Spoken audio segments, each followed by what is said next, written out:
We are back, baby! These are the books that I want to read in the month of August, and I feel like I've just, I don't know, gotten back into my like obsessed with books era. I have so many books that I want to read, like literally this is just so much.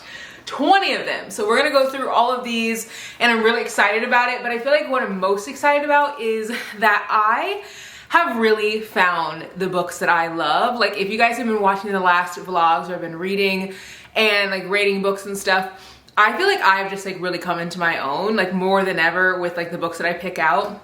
So I'm really excited about this specific TBR because it's so like me. Like I don't know if you guys remember a few months back, or maybe it was like a month ago, I did like a big unhaul, just unhauling books that I bought because other people said they were good, but books that I didn't really think that I would enjoy. And these are all books I cannot wait to read. Also, August is my birthday month. My birthday is August 4th. So y'all know I have to come with some bangers. So let's get in this video. Hope you guys find some good recs that you want to read. Comment below what is like the highest on your TBR for the month of August, what you're most excited to read. And let's just get into it. I'm a huge mood reader, so I know that this list of books is gonna change, but this entire TBR is like all romance. And I don't really have any thrillers on it, and I don't have any like fantasy, just because I am not feeling in the mood at this very second, but I'm sure over the month I will change my mind. Usually if I read like 2, 3, 4 like romances, usually I'm ready to like pick up a thriller, but I am not really feeling in the mood at this second. So picking up a thriller doesn't feel like interesting to me, you know what I mean? So like I don't want to just pick up something just to pick up something and be like, oh, I'm gonna read it, because honestly I could read all 20 of these books and be like, I don't need a thriller, which would be rare, but it's possible. So we're just gonna go through these one by one. Not About a Boy is a book that is so high on my TBR. I cannot wait to read this because it looks like such a unique story. It's supposed to be a really like heartfelt, deep story, and this was a book picked up by Harper Teen, and this is her debut book. So I just think that that is like incredible. It's supposed to be like very tragic. It's supposed to be like sad.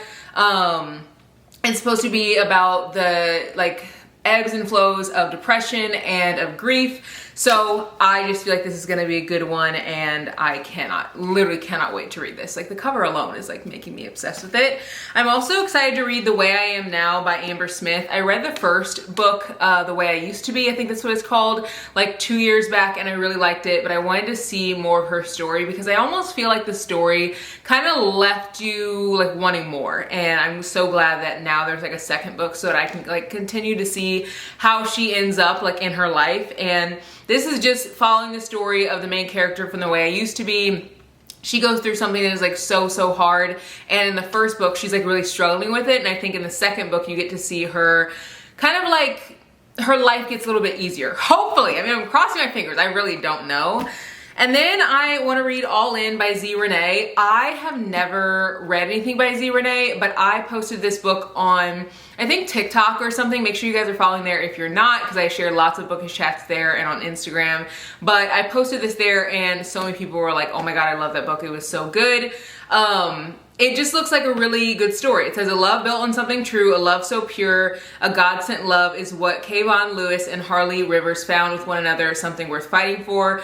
But then, it says, after 2 extremely beautiful years, the duo's past starts to interlock with their future. Greed and bitterness from both sides forces the hand of someone close. The domino effect it causes is one that neither Kayvon nor Harley can shy away from. I'm pretty sure this is like a, let's see, at the bottom it says, the duo can only pray that love is enough, and the struggle to disconnect from what is familiar could be the same thing that destroys everything. 3 things are the determining factors. All 3 can give them the highest of highs and the lowest of lows. When combined, one or all 3 could lead to tragic demise. Can Kayvon and Harley juggle them all? Will the big 3 be the very thing to take them down? I feel like it's so rare to read about marriages in books, and I'm pretty sure this is about a married couple. Harley, she's a nail artist. She's like working in that industry. Kayvon, he's in the NFL. And you get to see like the struggle that they have between, I want to say it's a marriage. Like I think that they're married. And again, that's like so hard, so rare to see like marriage in a book. I think this is the book that I'm thinking of, because there is one book that I recently bought that is like about a marriage, and I feel like it's this one. I don't want to read the whole thing though, because it's like so long, so I just read like 2 paragraphs. And then I also have This Used to Be Us by Renee Carlino on my list to read. I feel like this is gonna be so good.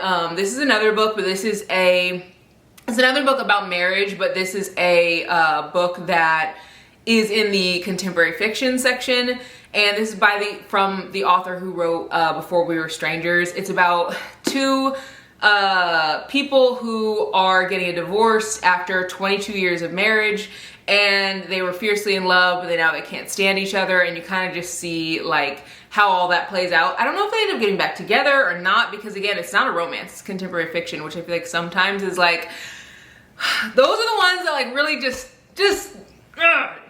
you know, do all the things to your heart. And I think it's because a lot of those don't end up with that happily ever after that you kind of expect in a romance. So I'll be interested to see how this turns out. It says, get ready for an emotional roller coaster of family, marriage, and divorce that will have you both laughing and crying. And then I have A Summer of Dandelions. It says, he needs to find a wife. She can't afford any distractions. I'm pretty sure it's like a fake marriage, like of convenience thing. It looks freaking cute. Like, I don't care. It looks freaking cute. She was fired from her server job. She's in her apartment. I'm pretty sure she's like broke, and she ends up getting a live-in nanny position. And I'm pretty sure that the guy who she's like nannying for needs a wife for like to get inheritance or something. It kind of reminds me of the second book in the Dreamland Billionaire series, like the same vibe. I'm pretty sure that's what the synopsis is of this story. This is also a book by an author who has never written anything before. It's her debut, so I'm excited to support her. And you guys know I love supporting Black authors as well, and just the freaking cover of this is like amazing. And then I'm picking up Tethered Love. I have read like one thing from Kimberly Brown, and it was cute, but I feel like I need a full like book. Like, I am someone who, this is so weird, but like I don't really like reading novellas, even though I don't know, I feel like short books for me, I can't get as invested in the story as like a longer book. And so I don't normally read a book by an author like that has a novella like first before they're like thicker books, because sometimes it like taints my view of their writing. I'll be like, oh, like I wish I had like more. I wish that they did this or that. And it's like, well, you just read a novella. Like, that's why it's like that. So I read one book by this author. It was cute. It was fine. But I wasn't like obsessed. But one of my book besties, she loves this book. Her account is A Dose of Books. If you guys don't follow her on Instagram or TikTok, you definitely should. This was one of her like top 10 of the year, I'm pretty sure. So I was like, you know what? Let me pick this up because it has been on my TBR. It says, Elena Barlow has spent years longing to be a mother. With 6 miscarriages, she's finally blessed with a beautiful baby girl through the loss of her best friend, Portia. The loss of her husband in the line of duty only 2 years later proves to Elena that life can be cruel. Dealing with heartbreak amid raising her daughter is no easy task, but Elena manages to do it all with grace. Malachi has spent the bulk of his adult life longing for the one thing he's never had, a child, set to be married to the beautiful Ziva. That is such a cute name, by the way. He has hopes of finally fulfilling that dream. When a young girl shows up in his classroom claiming to be his daughter, Malachi's entire world is changed in a blink of an eye. I'm gonna leave it there. There's still like another paragraph, but I feel like that alone is like, I am already invested. I also want to read How to Honeymoon Alone. Part of me, like, I'm weird like this. Like, I feel like fluffy, cutesy romances are usually what people read in the summer, but I actually read thrillers more in the summer, I think. And honestly, I think it's because, well, I do read romances, but usually the romances I pick up are like the heartfelt, like the deep, like make you cry romances. And I feel like I read the fluffy romances in the winter because I'm usually down bad. Like, the winter weather does not do well with my emotions. I just like usually get like sad and stuff. And so I try to read like more fluffy and fun books during like the cold Midwest winter months. But this book I actually was thinking of unhauling it, and then one of you guys was like, please don't unhaul it, it's so good. So now I'm like interested, like I want to know what happens in this book, which is funny though, because this is a short book. It's like less than 300 pages, and again, it's not something I would normally pick up in the summer, but I'm excited to pick it up because one of you guys said it's good. It says, a Paradise Island, two strangers, the attraction they never saw coming. Every vacation has to end, even the very best ones. Can these two opposites make it last? I just literally skipped from the top to the bottom. I kind of do that sometimes because I feel like it's an easy way to figure out like what the book's about without reading the whole thing. But that book looks really good. It says How to Honeymoon Alone by Olivia Hale. I will link all these books below. Obviously, there are so many of them. Because there's 20, but I'm trying to do like 5 or so at a time, or maybe like a little more, so you guys can get like a good chunk at each little, I don't know. Every time I pick up books, I'm picking up like 5 books. And then Drunk in Love is another book that I'm really excited to read. This one is by an author who does not have like a lot of reviews on Goodreads. And I've been trying to read more books by authors that don't have a ton of reviews, especially if they're Black authors like this one. And this says, what would you do if you wake up married to a stranger? I mean, I'm in. I'm literally sold. I don't need anything else. That's all I need to know. It's like, it looks completely unhinged. And just the first sentence is like already, it's pulling me in. So excited to read this one. Again, there aren't a ton of reviews on Goodreads, but that's one goal that I've really had, is like reading books by Black authors that aren't hyped up enough, or just authors in general, because I feel like we can so easily stick to the same authors over and over again, myself included. There are some of my favorites that I love, like Taylor Jenkins Reid, Emily Henry, Abby Jimenez, Kennedy Ryan, Brittany Cherry. Like, I could literally read the same authors over and over and only read their books, but books like these make me excited because this could be my new favorite author, you know? Like, it might be, you never know. I also am gonna read my first Kristen Hanna book. It's called The Four Winds. I also own The Nightingale, and if you guys think that The Nightingale is better than The Four Winds, let me know, because I might swap them depending on what you guys say. But this is, I think, a book set in the Depression? Maybe? I'm not really sure. Yeah, the Great Depression. And I'm not a big historical fiction girly. Like, I really am not. I'm not a historical like romance girly. I used to read more of that when I was like younger in like middle school. Like, do you guys remember the book Fever? Like, I love that book. I ate that book up. I think I read it like 2 or 3 times. I also read like the American Girl doll books. I read this series. It was like all like girls in like Little House on the Prairie times, which I also read that entire series as well. But I don't remember exactly like the time frame that it was, but it was like a very cute little series about these girls who you got to see their lives, and it was like historical, whatever. I loved that in middle school. And then I think I got older and for some reason just assumed that these books are boring. So I need to like do these books justice and like try them out and give them like a fair shot. So let me know if you guys think The Nightingale, or if you think that this one is better. This is thick. You guys know how I feel about thick books. They do scare me. So we'll see if I get into that one. But again, I'm a big mood reader, so it really just depends on my mood. Roaming Holiday is another book that I cannot wait to read as well. This one, I'm pretty sure it's about a girl who's about to become the queen of her country, and then I think she falls in love with her bodyguard, I think. Go to this author, her name is Marina Hill. Go to her Instagram. She has so many little like videos clipped with like just quotes from the book and all this stuff, and it will make you want to read this like immediately because the vibes are there and it just looks so perfect. It's giving like Princess Diaries, and it's like, it just looks cute. So she did end up letting me know that I have an older edition of the book, so she's sending me another edition because I already bought this one, so I'm probably gonna put this one in a free library, but I think the covers are still the same. And then I also am planning on reading Soul Ties by Miss Candace. I've had this on my TBR one other time and I never read it because, again, it is thick. I don't know what it is about any book that's over 400 pages, y'all. Your girl gets scared. Like, if it's 500, 600, 700 pages, I'm scared. But I read Demon's Dream by Elle Kaysen this month, and loved it so much, and that book was like 760 something pages. Ate it up, like absolutely ate it up, and it's like just reinvigorated my excitement for reading. And I feel like urban romances give dark romance vibes, but they're almost better. Like, they're more realistic to me. Like, it's everything about it I just eat up. So I want to read more of these because I feel like I don't, and I haven't until like really this year, but this is like literally what I'm gravitated towards. So I've been trying to pick out tons of urban romances. On the back of this it says, from the moment his eyes met hers, there was something. Time stood still and the world around them vanished in electricity, instant electricity. Immediately she owned him in an inexplicable way he couldn't quite understand. He couldn't escape her, not in his dreams, or soon, not even in his reality. He was the man that made her soar. There was nothing in the world she wanted more than him, absolutely nothing. His touch made her levitate. When she was with him, she was timeless. He felt like home, but sadly, he was home for someone else. Is this man married?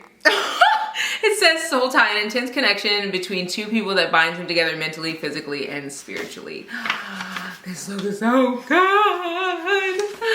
Oh my gosh. And along with this, I feel like I have gotten, I wouldn't say over my fear of thick books, but when I know it's gonna be an urban romance, something about it, I'm like, okay, I can do that. Like, I can do a thick book if it's an urban romance. I also picked up The X-Vows because I've heard 1,000,001 people say that this book is so good.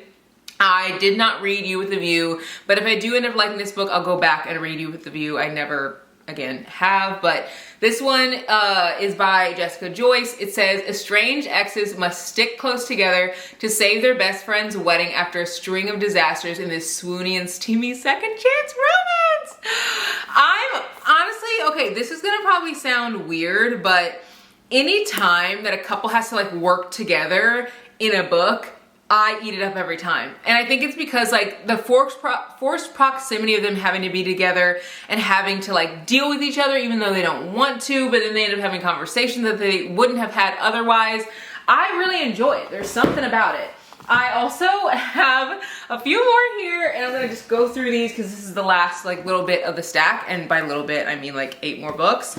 But Keep You to Myself by Brianna Deney is a book that has been hyped up so much. And what's wild is like this book I think has like a 4.7 rating on Goodreads or something like that, something wild, and there's tons of reviews. And I read Demon's Dream by Elle Kaysen, which has like 8,000 reviews, 4.7 rating, but the cover was cringe to me, which I don't really care for this cover. You know, it kind of gives 90s vibes, like a book maybe that my mom would have, well, my mom wouldn't have read this because my mom doesn't really read spicy books, but it just gives like a book that I would have seen in the 90s, like growing up or something. And I feel like I don't gravitate towards that. I gravitate towards like the fluffy covers, you know, but I've been eating this up, and I think it's so rare for me to like books with spice, but I think that books that have spice in urban romances is different for me. I don't know what it is. Like, maybe because the story is just like so deep and heartfelt that it like balances out the spice. Like, I feel like in a lot of books that I've read, there's so much spice, but it's like, y'all didn't even talk. You guys literally never left the bedroom, which irks me so bad. And I always tell people like, oh, I'm not really big on spice. Like, you know, if there's spice, it's like fine, but like it's neither here nor there for me. In urban romances, I've been finding that the spice is heavy, but so is the connection and like emotional, like the emotional ties they have to each other and all the conversations they have with each other are also so heavy, and there's so much depth. So it really balances it out to me, and it doesn't feel like one outweighs the other, which is the thing that bothers me. It's not necessarily the spice, I guess. It's more that the spice usually overtakes the story, if that makes sense. So I think that that's another reason I've been gravitating towards urban romance, because the depth of the characters' love in a lot of the books that I've read is so deep, and I eat that up every time. But this says, chaotic peace was the only way Sinova Black could explain his life to those who had questions. He never understood why they asked, because an answer was never given. It was none of their business. For her, he'd break it down, however, weave through the complexities of his upbringing, urging her to get comfortable and reside in chaos by his side. His world became hers, and she became his. Flawed but perfect in his eyes, Torrin Kane adapts to Sonovi's meek yet assertive presence, breaking down barriers, making his standoffish personality open up to her. She finds a crack in his wounded heart, gains comfort, and remains. Simplistically, Torrin eases his troubled mind. She becomes someone Sonovi cherishes, making him not want to ever share her with anyone else. Everyone has said that this book is good, and I've read Spin About You by this author, but it was a short little like novella. Really loved it, which is surprising for me because you guys know I'm like not huge on novellas, and it was only like, I don't know, 100 pages or less, like 80 or something, but I really loved it. So I need to read more from this author, but I think the covers are what just really deter me. But I feel like Demon's Dream really changed my mind on that because I love that book. And then Where We Found Our Home by Natasha Bishop is a book I really want to read. It's less than 300 pages. It's pretty short to me. Like, that's a fairly short book. And her books are so good. If you've never read anything of hers and you like maybe want to dip your toe into reading something by a Black author, read something of hers or read something of Brittany Cherry's, because both of their books fast paced. Like, you won't want to put it down. You'll finish it fast. Like, there's usually twists and turns. And this one looks really good. These also were newly released with new covers, so you can get these anywhere that you buy books, and this is the hardcover edition. And I've already read the third book in this series, and it's called Where We Found Our Passion. Really loved it. It was very cute. This says, I had my chance at love and I threw it away. I don't deserve another. This is Lincoln saying this. I've dedicated my entire life to my community. There's no time for anyone else. But then I met her. Sierra Jeffries is everything I told myself I didn't want, but she might be everything I need if I can just hold on to her. Sierra, if I don't get out of this town, I'll lose my sanity, my loved ones, and my life. I need a fresh start, and Austin, Texas feels like as good a place as any. I wasn't supposed to build connections and definitely wasn't supposed to fall in love. Lincoln Cole has other plans for me. He has me breaking all my rules, and I feel safe in his arms. But safety is a luxury I don't have. I thought I ran far enough, but my past will never let me go, and my recklessness may just get Lincoln burned. Y'all, I cannot wait to read this. I literally cannot wait. I also picked up Meg, Jo, Beth, and Amy, which is a graphic novel. You guys know I love reading graphic novels, and I try to read like one every month. And this is literally just like a Little Women retelling, but in a graphic novel like situation, and it's also in current times. So it's like a bunch of sisters, and it just looks freaking cute. So I figured I would pick this up if I'm feeling like I'm about to fall into a slump, which right now I'm on a high. Like, I'm feeling so good, but just a few weeks ago I was feeling very much in like a slump, a rut, but I didn't get into a slump because I hopped into graphic novels. So anytime you're kind of feeling like you're about to be in a book slump, pick up a graphic novel. You will immediately be like, oh my God, I love reading. Like, why would I ever not want to read a book again? Because like, words exist. So love that. And then I also cannot wait to read Chaser. This is by Therese M. Clarke. This is a cowboy romance, but a Black cowboy romance, and I have not read that literally ever. And I actually got into like jumping into this because I read Flawless by Elsie Silver and did not enjoy it, but I already bought the rest of the series. And part of me right now, I'm trying to decide if I should read Wild Love or if I should read Heartless next, because since I didn't like Flawless, I'm like, should I continue this series or should I read Wild Love by the same author to get like reinvigorated to like pick up the rest of the series, you know? The writing was cute. Loved like the pacing of it. It really kept me invested. I read it super fast, but the spice overtook the story. I was like, dude, every single time you look at this girl, you're saying like, my dick jumped. It's like, okay, like, do you have any other words that come out of your mouth? Everything was like, just, I don't know, like the spice really overtook the story for me. So I feel like if I read maybe Heartless next, I could like it, but if I read Heartless and don't like it, I feel like I'm not gonna wanna read anything else of hers. But then if I read Wild Love and don't like it, I'm like, oh, will I read the rest of the Chestnut Spring series? I don't know. But anyway, I read Flawless and was like, okay, I like the concept of this story, but this specific story I wasn't obsessed with, but I love the cowboy vibe. Like, I live in the Midwest. I live around a bunch of like corn and cows. Like corn, cows, horses, and you know, just a whole lot of nothing. And I really wanted to read a story where I would also see myself in it and like other Black characters. So pick this up. I haven't read this before. I also have another cowboy romance that I want to read. It's not on my TBR for this month, but maybe I'll read it next month, because I put this one on my TBR because I haven't read anything from this author, but I've heard this author write such good books. So I definitely want to pick this one up. I do think that this one's supposed to be kind of spicy, and there's a bunch of trigger warnings in the front, but you know what? We're gonna hop right into it, and hopefully it's a good one. It honestly starts off kind of with a bang.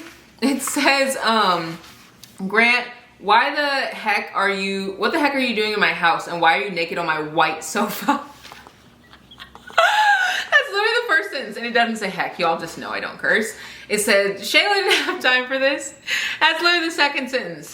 I'm in. Why is he on her couch? That's what I need to know. Why does he not have clothes on her white couch? Like, please. And then another book that I'm really excited to read is The Friendship Study. I don't really know what this book's about, to be honest. I bought it and was like, okay, I'm excited to read. I think I saw someone on TikTok honestly say that this book was good, and I was like, okay, I'll pick it up. That's literally why I picked it up. On the back, it doesn't really have a short synopsis. It has like a whole thing, but yeah,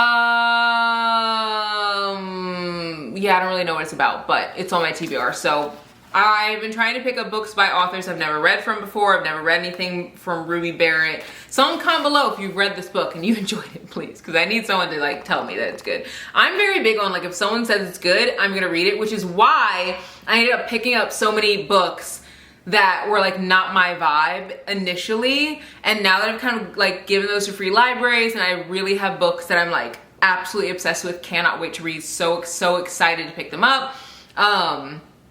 Now I'm just like, I want to kind of keep it that way, you know? But also, if you like a book that I've read, tell me so that I can get excited to read it. So another book that I want to read is To Be Loved by Kayla Shawn. I read In This Moment by this author. Loved it. It was such a good book. It kept me wanting more, and the characters in the book also all have, I think, their own books. I think there's like two more, maybe one more book after this one, but it says, a woman scorned by life who keeps everyone she knows at arm's length, a man trying to overcome the mistakes of his past, a professional relationship that turns very personal, uncomfortable truths and unresolved traumas threaten this blossoming relationship, and despite it all, this unlikely pair somehow finds the courage to show one another what it truly means to be loved. Does anyone else just like sing when you like see a book that you like? Like, I literally do that. I'm like, like, yes, I could just, I don't know. I get so excited. Instead of like giggling and kicking my feet, I feel like I sing. And then I am also excited to read At the End of It All by Ray Lease. Don't know what this one's about. I'll read it on the back really quick because it does look like a good one, but it says, endings. Everyone and everything has one. They're inevitable, right? Asen Williams Jr. knows all about inevitable endings. He's the son of a 3-time NBA champ, a famous rapper's muse, and a little complicated. After a disturbing scandal and loss rocks his world, he's left to deal with the endings of both in a city that doesn't quite feel like home. It's a place filled with old family friends and he's never met, reminders of all the endings he's had to endure, and even worse, he's stuck there after his dad accepts a job offer no one ever imagined him taking. Lourdes Hines doesn't think about endings because she's too busy dealing with the now as a part-time college student, full-time caretaker, and worst of all, a lowly freshman on a campus she doesn't have time to get accustomed to. After a tense run-in with a boy she's sure she's supposed to hate, the ending she's been running from catch up to her at full speed, and she's faced with a question he seems to have the answers to. What happens at the end of it all? This is giving Love and Basketball. Literally, it's set on a college campus. Like, he's a son of an NBA champ, which I'm pretty sure the main character in Love and Basketball, his dad was like a NBA like manager or something. And this just looks good. Looks good. Can't wait to read it. Y'all know I love reading books by authors I've never read from before and never read anything from Ray Lease. And another book I think is also a book I'm like most excited about is Our Secret Moments by Janisha Boswell. And the reason for that is because all of the reviews on this book are so high. Like, so high. And this author, I think has written maybe one other book, but maybe not. This is book 1. So I think book 2 has come out. I want to say that's it, or it's coming out soon. I can't wait to read this because 1, the reviews are high, but 2, if it's your first book and people are obsessed with it that much, like that's a good sign. It says Catherine Fables is a planner and a fixer. She's lived her life to a set of rules that she's certain will guarantee success. When a wrench is thrown into the framework of her steady routine, she has to work it out or through it. Work around it or through it. As a journalism major, good reviews mean everything to her, so when nobody wants to take over the abandoned newspaper for the college football team, she takes the opportunity by the horns, or the helmet, I guess. Connor Bailey, quarterback for the Drayton Titans, can only try to fix the one thing that matters the most to him, his team. He's confident in most of the ways that matter, huge ego, flirtatious personality, convinced he's got the biggest, you get the idea. One thing he's not good at, talking to people about himself. He could talk for hours about football, but when he tries to get down to the deeper stuff, he often comes up empty. Strangely enough, talking to Kat is easier than it is with most people. When the two are in more close contact situations than they'd like, at parties and in hot tubs filled with steamy tension, will Kat and Connor be able to keep their attraction to one another at bay, or will they blow their cover as they hide their relationship from Nora, Kat's best friend, roommate, and worst of all, Connor's sister? And if you guys go to her Instagram, Janisha Boswell, I'm pretty sure she also has like little videos with like quotes and stuff that gives you like the mood and the vibe of the book, and it's literally everything that I need. That is all 20 books that I want to read this month. This stack has just gotten bigger and bigger and bigger. I swear like all my old TBR videos were like 20 books, and then they went back down to like 15 books, 12 books, 10 books, and now I'm up there again. She's reading. Like I used to read 16 to 20 books a month, or 16 to 19 books a month, like somewhere in there. My goal on Goodreads is to read like 170 books this year because I read 175 books this year because I read 170 books last year.